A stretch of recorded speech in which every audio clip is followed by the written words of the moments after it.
بسم اللہ الرحمن الرحیم۔ آنکھیں بند کر کے سوچئے، اگر آج وقت رک جائے، نہ صبح آئے، نہ شام ہو، نہ کل ہو، نہ آج رہے، کیا زندگی ممکن ہوگی؟ انسان ہر چیز کے بغیر رہ سکتا ہے، مگر وقت کے بغیر نہیں۔ وقت چل رہا ہوتا ہے، چاہے ہم سو رہے ہوں، چاہے ہم جاگ رہے ہوں، چاہے ہم زندہ ہوں یا مر چکے ہوں۔ لیکن سوال یہ ہے، کیا وقت حقیقت ہے یا صرف ایک احساس؟ آج ہم نہ صرف گھڑی کی سوئی دیکھیں گے، بلکہ وقت کے پیچھے چھپے اس راز کو سمجھیں گے جو اللہ نے قرآن میں چھپا دیا۔ انسان کے ساتھ سب سے عجیب چیز یہ ہے کہ وہ وقت کو محسوس کرتا ہے، لیکن اس پر قابو نہیں پا سکتا۔ ہم کہتے ہیں وقت مل جائے تو سب ٹھیک ہو جائے، لیکن وقت کبھی نہیں ملتا۔ وقت صرف گزر جاتا ہے۔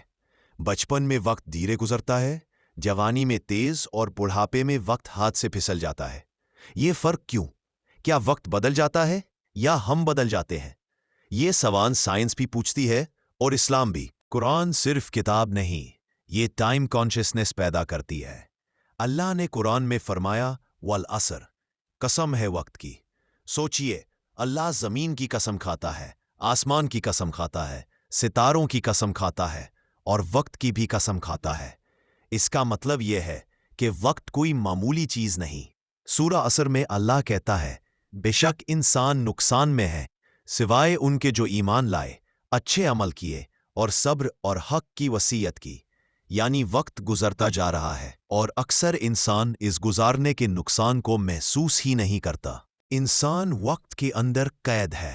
ہم صرف یاد کر سکتے ہیں پاسٹ، محسوس کر سکتے ہیں پریزنٹ، اندازہ لگا سکتے ہیں فیوچر۔ لیکن اللہ کے لیے پاسٹ بھی سامنے، پریزنٹ بھی سامنے، فیوچر بھی سامنے۔ اس لیے قرآن کہتا ہے، اللہ کے نزدیک ایک دن تمہاری گنتی کے 1000 سالوں کے برابر ہے۔ یعنی وقت کا سکیل انسان کے لیے اور ہے، اور اللہ کے لیے اور۔ اللہ کے لیے انتظار نہیں، اللہ کے لیے دیر نہیں، اللہ کے لیے جلدی نہیں۔ سائنس سے پہلے انسان سمجھتا تھا کہ وقت سب کے لیے برابر ہے۔ دن ایکولز 24 گھنٹے، سال ایکولز 365 دن۔ لیکن یہ صرف زمین کا وقت ہے۔ اگر زمین نہ ہوتی، سورج نہ ہوتا، تو دن اور رات کا مطلب کیا ہوتا؟ یعنی وقت کا تعلق اسپیس سے بھی ہے۔ یہیں سے سائنس ایک نیا سوال پوچھتی ہے۔ سائنس میں ٹائم کیا ہے؟ ریلیٹیوٹی اور حقیقت۔ اب تک ہم نے یہ سمجھا کہ اسلام وقت کو ایک مخلوق مانتا ہے۔ اب سوال یہ ہے، سائنس وقت کو کیسے دیکھتی ہے؟ سائنس کے لیے وقت صرف گھڑی کی سوئی نہیں، بلکہ ایک فزیکل ڈائمنشن ہے۔ لیکن یہ سمجھنے میں انسانی عقل کو صدیاں لگ گئی۔ آئزیک نیوٹن کے دور میں سائنس کا ماننا یہ تھا کہ وقت ایبسولوٹ ہے، یعنی وقت ہر جگہ سیم ہے، وقت ہر انسان کے لیے سیم ہے۔ وقت کسی چیز سے متاثر نہیں ہوتا۔